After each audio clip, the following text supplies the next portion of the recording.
cara-cara buat growth voucher purchase.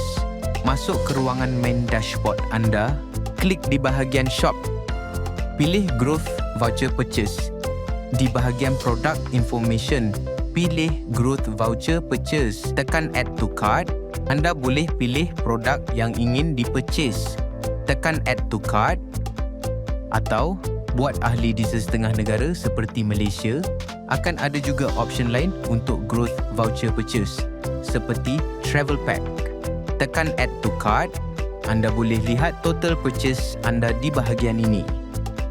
Di bahagian delivery information pula, pilih self-collect dan pilih master partner anda.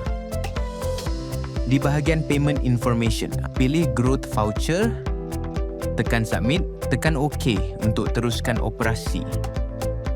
Pembelian growth voucher pertama setiap bulan mesti minimum 200.